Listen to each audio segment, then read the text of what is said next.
Bonjour à tous et à toutes, j'espère que vous allez bien. Aujourd'hui, on se penche sur l'élection impériale du 28 juin 1519. Charles de Habsbourg est élu à la tête du Saint-Empire romain germanique. Dans cette fonction prestigieuse, Charles Quint succède à son grand-père Maximilien Ier. Mais l'élection n'est pas de tout repos et de nombreux adversaires auraient voulu également devenir empereur. Vous voulez en savoir plus sur l'élection impériale? Venez avec moi.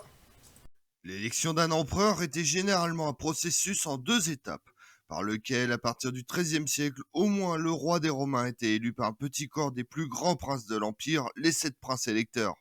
3 princes ecclésiastiques, les princes archevêques de Mayence, de Cologne et de Trèves, et 4 princes laïcs, le roi de Bohême à partir de 1626, dirigé par la maison de Habsbourg. La couronne de Bohême elle-même était également théoriquement élective, mais sous les Habsbourg, elle est devenue de facto héréditaire.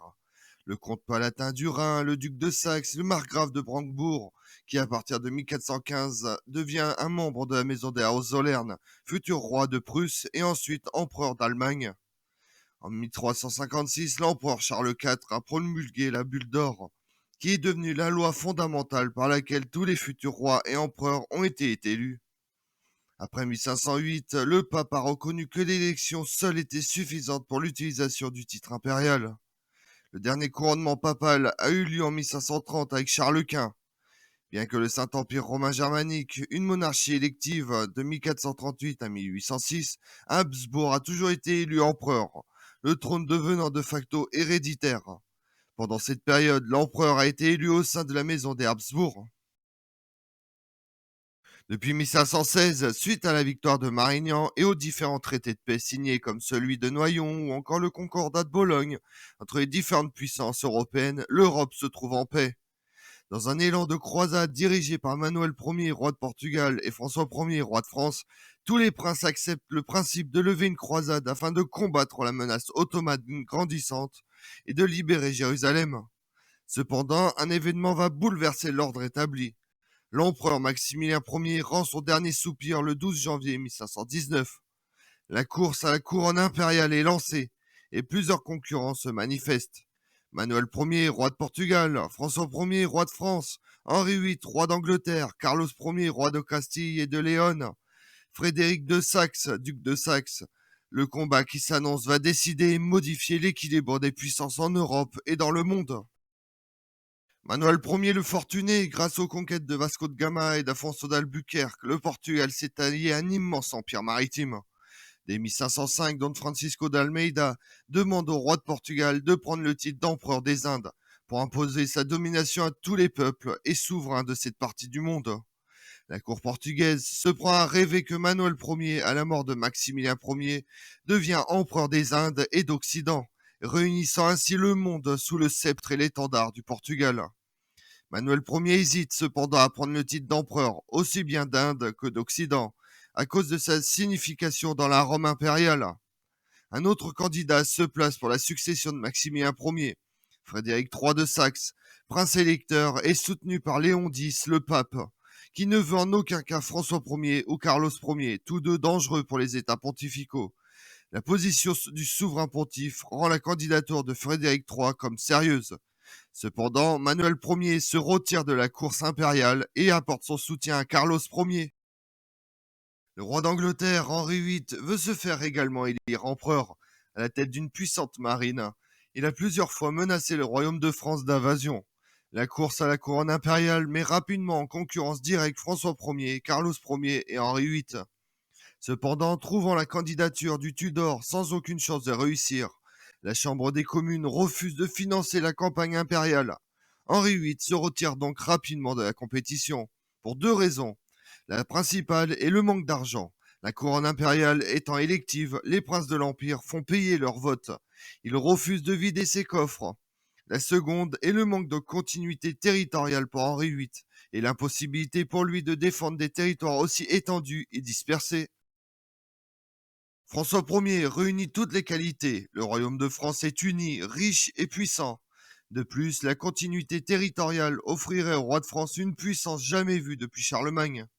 Trop sans doute aux yeux des princes électeurs. Ce qui joue en faveur de François Ier est l'inexpérience et la relative timidité de Charles de Habsbourg, comparé au roi de France, vainqueur de Marignan et athlète de taille géant. La candidature est si solide que l'archevêque de Trèves, le margrave de Brandebourg et l'archevêque de Mayence soutiennent François Ier dès 1517.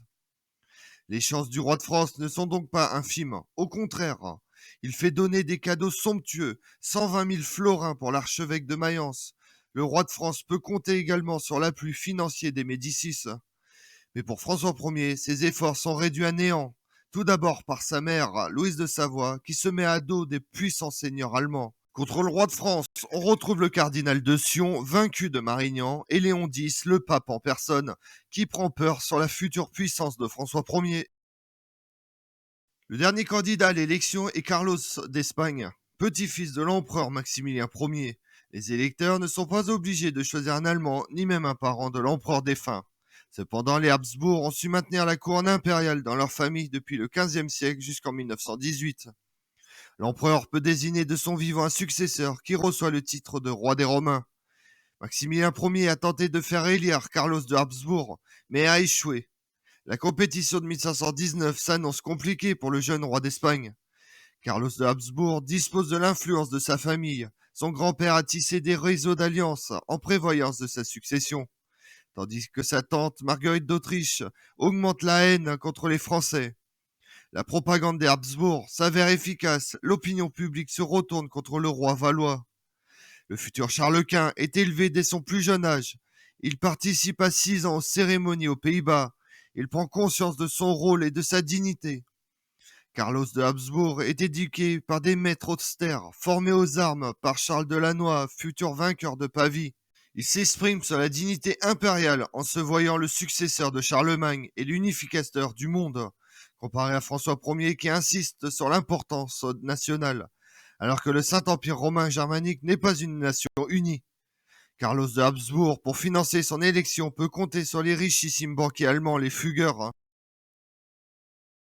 Dans une élection où la corruption est de mise pour obtenir le prestigieux titre d'empereur, le souverain Habsbourg, plus malin que François Ier, prend prétexte de la démonstration de force du roi de France aux frontières de l'Empire pour contre-attaquer.